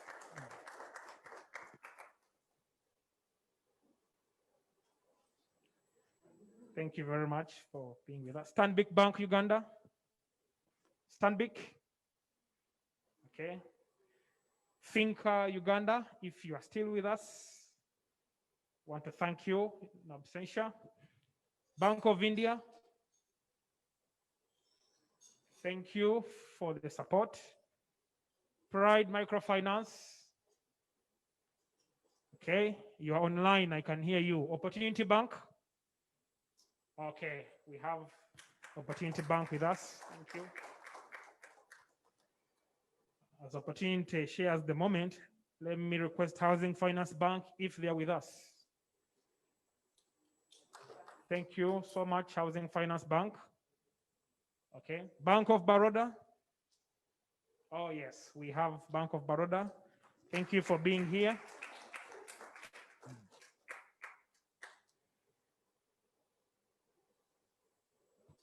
BRAC Uganda Bank, if you're still with us. Oh yes. Thank you very much. Okay, without wasting any time, let me request to move to the cake point. But before that, I think I'd promised to make sure you are as clean as you came.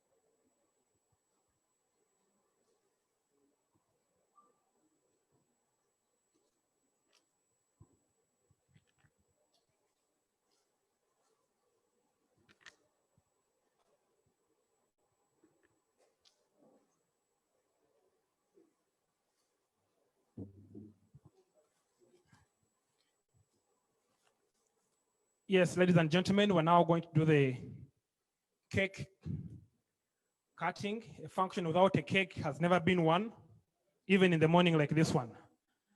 So all of us, all our eyes at the front.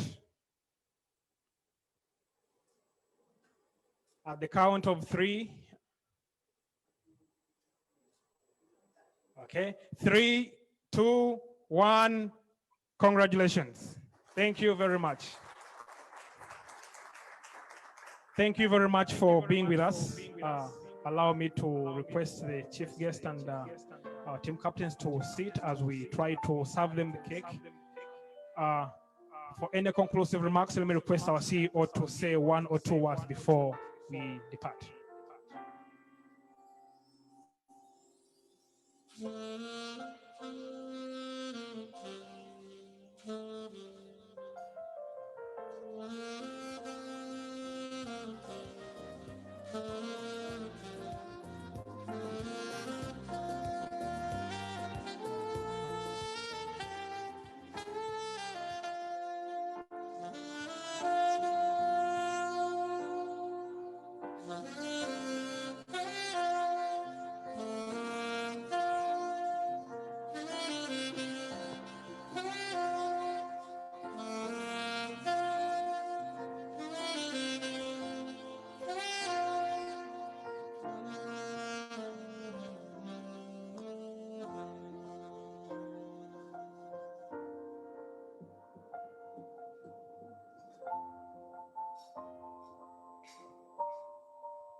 As we eat cake, I know that the function is formally ended, but since we are going to eat cake, I would like to request Ronald. Ronald had prepared a beautiful presentation to show you the poll results during the awareness month. And since you're eating and the formal thing is done, she can take you through and know what happened then. So, please come.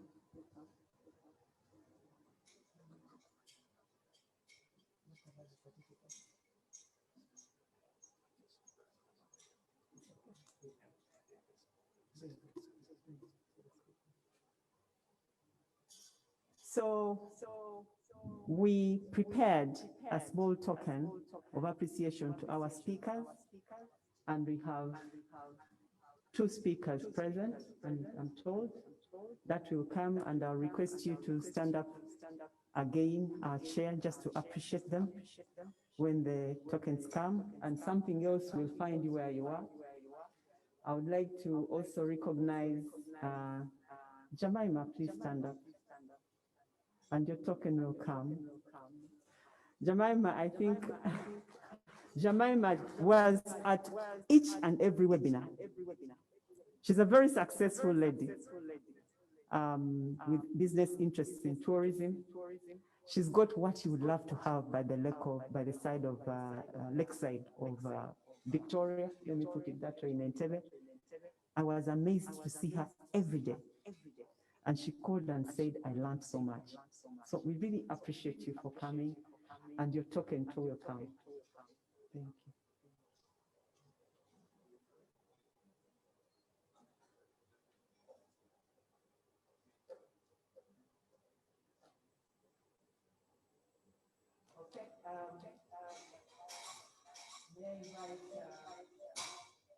you.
During the first department. Thank you so much.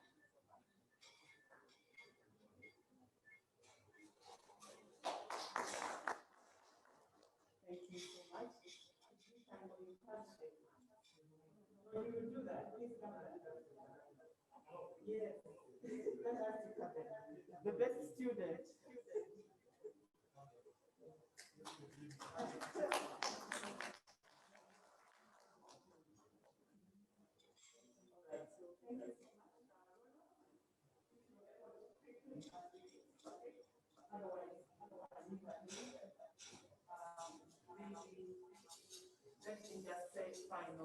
Thank you so much for embracing this, for being here with us in this time, for keeping time, and for enjoying yourself. I also want to thank you for signing up already. Thank you, and have a good day.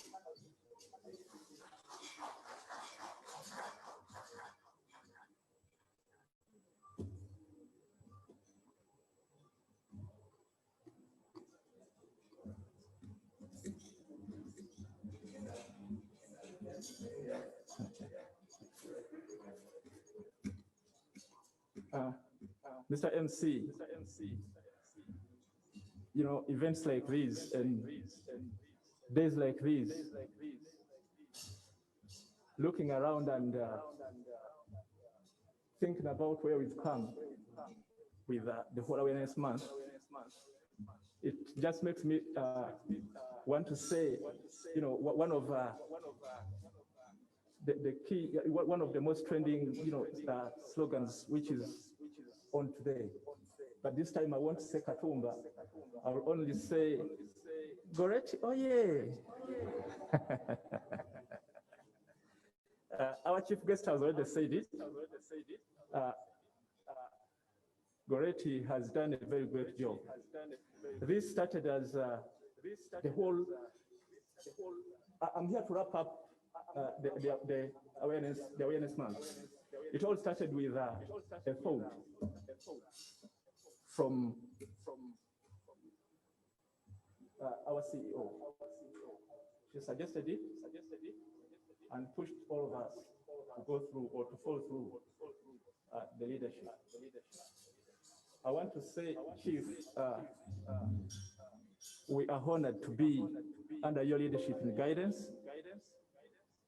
Thank you so much. Thank you, boss. It's really an honor to be under your leadership. Briefly about the Awareness Month. We've had impact. You had, in the beginning when Lambert, our MC, was inviting someone to speak from Kabale. That was here, Ephraim. He stays in Kabale, but he has tuned in. He has been with us since that time until yesterday, and I know he's on call right now. We have another very good student. This is Jemima Semakade. Jemima, please, if you could just stand and say hi. We've had people commit to the webinars, the different webinar events that we've organized. And I want to tell you our impact has been countrywide. People from Kabale, another one from Arua, and so many others from different parts of the country.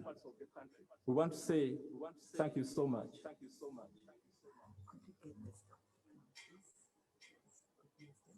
I've just been informed that we need to get the entire team of UIDFS to come on board, please, because this has been a team effort. You're all invited to come to the floor, please.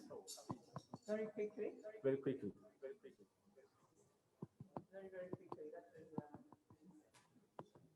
We had another very good student, Maria Ngondu Toreine. I invited her for the event today. Is Maria here with us? Maria is not here with us. Okay. Are we having any more members of staff come up here?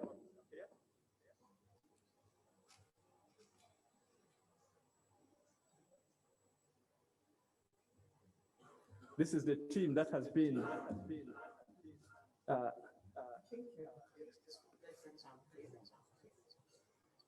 this is the team which has been doing the great job, making sure that we get the webinars every day, making sure that events like these can be arranged.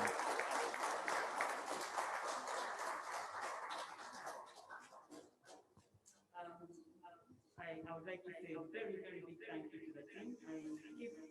When Diana is not around, I struggle. I say, good morning, gentlemen. The lady thing is as a little bit, but we shall get there. I would like to thank you so much. I want to thank them in your presence for doing everything possible to make sure that we get this off the ground. And it worked. I challenged them, they challenged me, we challenged each other, and here we are. We have David training. We've got Apollo as well, who is our finance person. He kept asking, where is the money for this month? He said it's coming. We have Benedict. Benedict is in charge of our membership. He works with Sulaiman, who is the manager. Benedict, thank you. We have Benjamin, who works with Apollo in finance. We've got Richard. Richard, I think, is the longest serving, is our registrar. All the academic programs is in charge of that. We have Sulaiman, who is managing membership. Then we've got the guy in the kitchen, cabinet, Derek, young IT. He always confuses us. He writes things and we wonder what he's talking about. We have Geoffrey. Geoffrey Nkasa is partnership, training and partnership executive. He's the one who is always with the HR people. And then we've got Diana. Diana is she's executive assistant. So I'd like to really have an assistant and the CEO. I'd like to thank you all very much. Now, Ronald, another big story.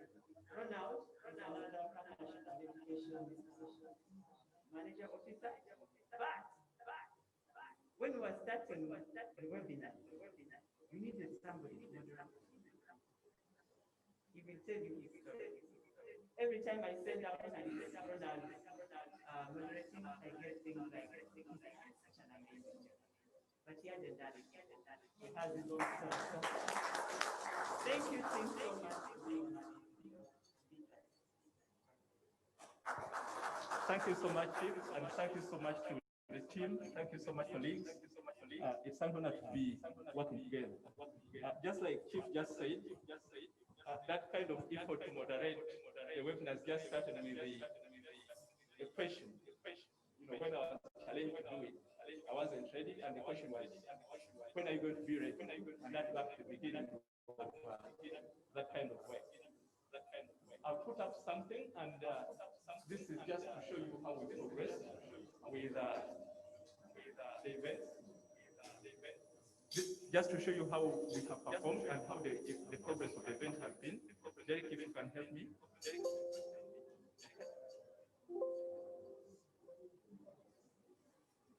In the beginning, we had goals. We set ourselves, we challenged ourselves to achieve the following: to sensitize citizens about the importance of financial literacy, to excite and stimulate public debate, to foster partnerships and coordination within the banking and financial services sector, and lastly, to promote career opportunities and professionalism. And I'm sure we achieved all these.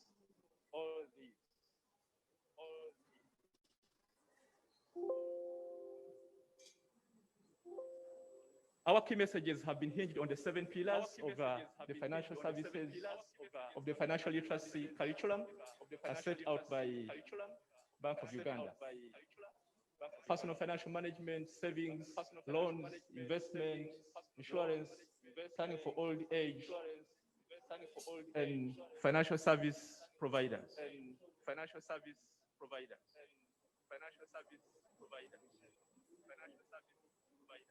Derek, am I being challenged here? Derek, you are the IT person. Please give me a hand. You are the IT person. Please give me a hand. Okay, we're good. We used various communication channels, like you've been seeing, including live webinar events on Zoom that many of you have attended, social media broadcasts of events on Facebook, tweeting key messages of the campaign on Twitter.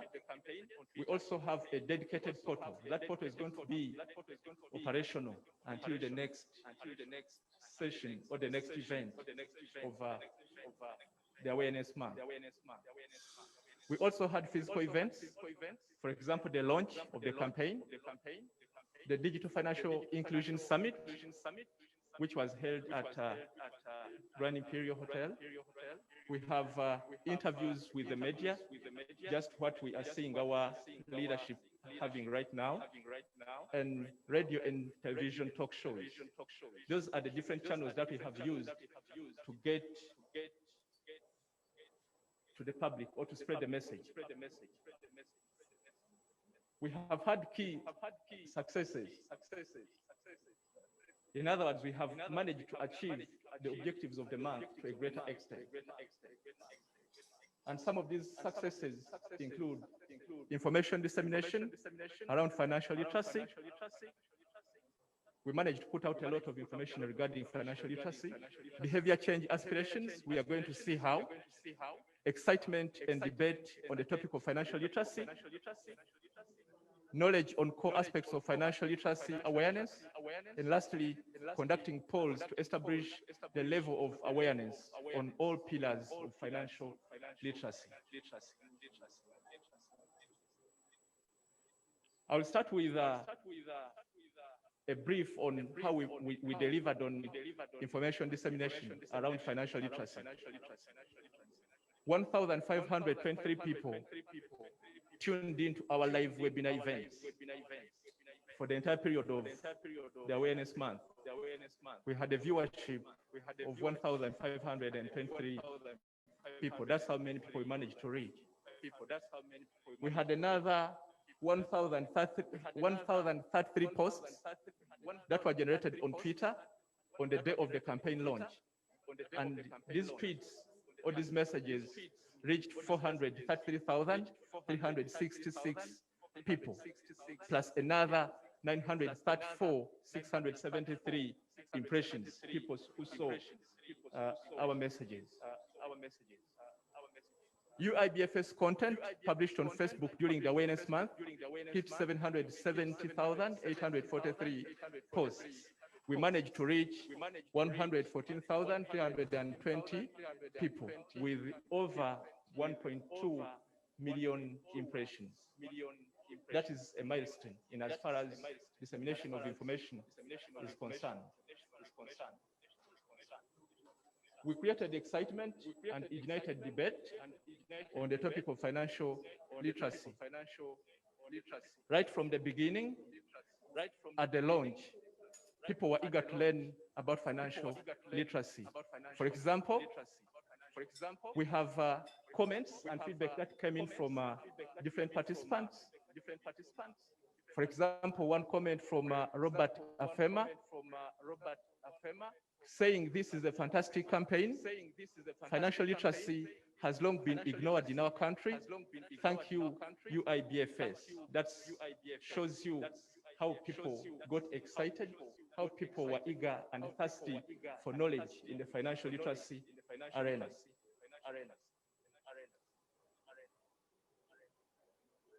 Derek?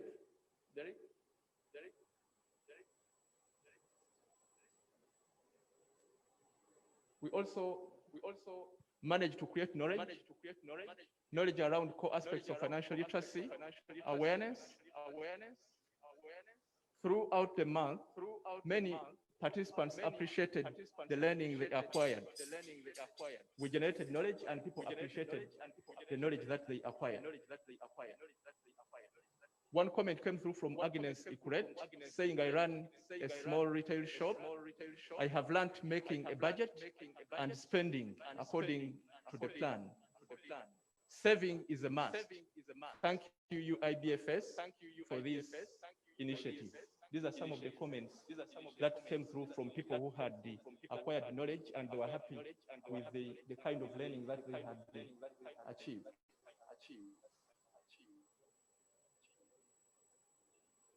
We always conducted polls, and when we look at the age distribution of the majority of the attendants, you can see that most of the attendants came through in the age range of 26 to 35 years. Another category that was so popular with the event was that between 36 and 45 years. So you can see how thirsty people within these age ranges are for financial literacy. I would love to stop at that. We conducted quite a number of more polls regarding the different 7 pillars on savings, on personal financial management, on investment, and many others. This information is going to be available on our portal.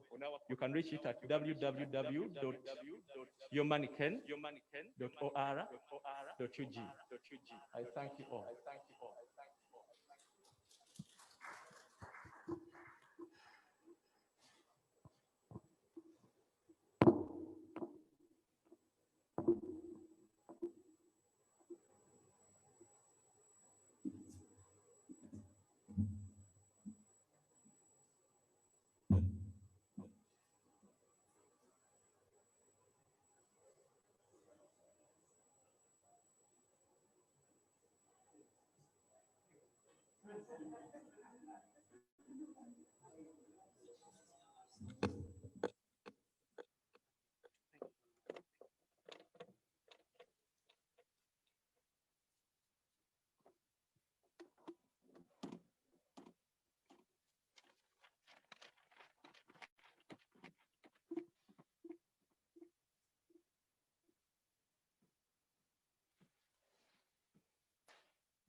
Your money can enable you to live a better life only when you budget and save before you spend. Act now. Learn how to manage your income and expenditure correctly at the Banking Financial Services Awareness Month. Meet the financial experts. Learn how to deal with financial hardships like those caused by COVID-19. Be money smart. Be part of the Banking and Financial Services Awareness Month. Visit www.yourmoneycan.or.ug. Brought to you by the Uganda Institute of Banking and Financial Services, UIBFS.